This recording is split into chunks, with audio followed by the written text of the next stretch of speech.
My name is Deepak Chopra.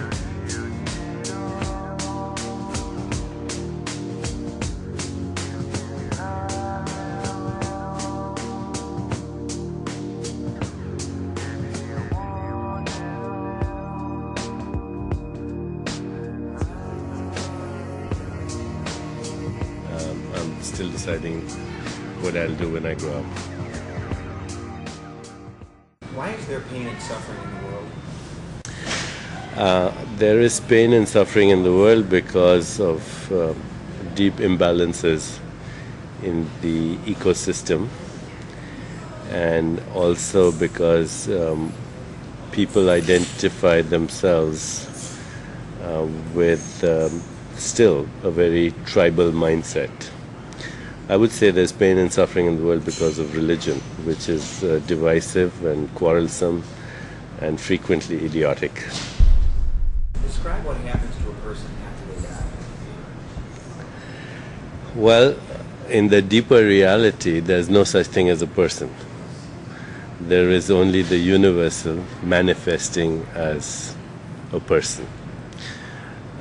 What is a person? Your body is recycled dust. Your breath is recycled air. Your thoughts are recycled information. Your emotions are recycled energy. And what you call your personality is just the mirror of relationship, because in order to define yourself, you have to define everybody around you and what they're doing.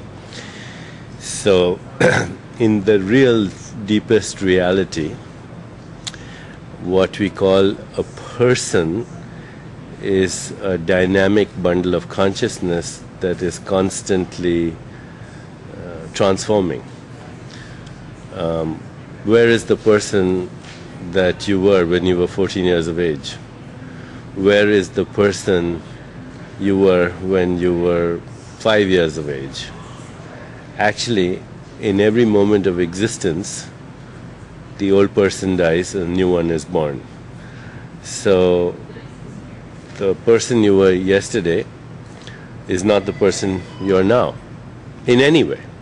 Your thoughts aren't the same, they may appear to be the same, but your body is not the same, your emotions are transforming. So, if you really look at how the universe functions, both the observer, which we call the person, and the observed, which we call the world, are recreated every moment of existence. The reason why you have this illusion of being the same person is continuity of memory that gives you this false belief that you are the same person you were an hour ago or 10 years ago. And that continuity of memory is a collapse of a wave function. If a wave function has collapsed in a particular way in the past, it's more likely to collapse in the same way. So, even though the universe is discontinuous, you have the illusion of continuity. So, the simplest answer to your question is that the universe continues to evolve as observers and observed. In reality, you are the infinite being with a localized perspective. And that localized perspective is impermanent and transient. And you are the universe. You know, what happens when you die? Well, you were never born, so the question is irrelevant. If you could grant the world one wish, what would it be? Elimination of poverty and education would be the two most important things. All problems in the world are because of that. How would God want us to respond to aggression and terrorism? See, again, that's a dualistic question. You are not separate from God. The universe and the God are one. You are the infinite being, just having a impermanent, transient, localized point of view. So, the way to understand terrorism and conflict is to understand that all violence comes from fundamental needs not being met.